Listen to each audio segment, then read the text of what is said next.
Seorang pedagang kaki lima tiba-tiba tertabrak oleh anak orang kaya yang ngebut. Tetapi dia tidak meminta maaf dan malah dengan sengaja memundurkan kendaraannya untuk menghancurkan gerobak pedagang itu. Setelah keluar dari mobilnya, dia mengklaim bahwa penjual itu hanya berpura-pura jatuh. Bahkan dia mengejar dan berniat memukul pedagang bisu itu dengan raket. Tetapi tidak ada seorang pun yang menghentikannya dan mereka malah merekam kejadian itu. Tidak lama seorang polisi yang sedang lewat turun tangan untuk menghentikannya. Anak orang kaya itu sangat sombong dan sang polisi sudah siap saat menunjukkan kartu identitasnya. Tetapi anak orang kaya itu tidak takut sama sekali. Bahkan dia secara keliru menuduh kalau pedagang itu mencoba memeras uangnya. Karena pedagang itu bisu dan tidak ada kamera pengawas di tempat kejadian, sang polisi mulai menyelidiki tempat kejadian perkara. Setelah hanya melihat sekilas ke sekeliling mobil sport itu, polisi menyimpulkan bahwa anak orang kaya itu sengaja menabraknya. Goresan di bagian depan membuktikan bahwa kecepatan yang berlebihan menyebabkan kecelakaan tersebut. Tanda di bagian belakang dengan jelas menunjukkan tabrakan balik yang disengaja. Menghadapi tuduhan dari sang polisi, anak orang kaya itu tidak peduli sama sekali. Dia bahkan menaburkan uangnya di tempat itu sebagai kompensasi.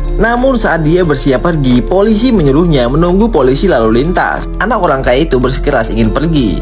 Dia mengatakan bahwa banyak orang yang sedang merekam mereka, sehingga dia terus-menerus mendorong sang polisi agar memukulnya. Dengan terpaksa, polisi segera menjatuhkan pria yang sombong itu, dan itu membuat orang-orang malah bertepuk tangan untuk sang polisi. Ketika di kantor, anak orang kaya itu mencoba menuduh bahwa polisi melakukan kekerasan. Polisi menyatakan kalau dia sudah berkali-kali memperingatinya dengan banyaknya aksi di tempat kejadian. Tetapi anak orang kaya itu tidak mau menyerah dan dia menyuruh pengacaranya untuk menyuap polisi itu.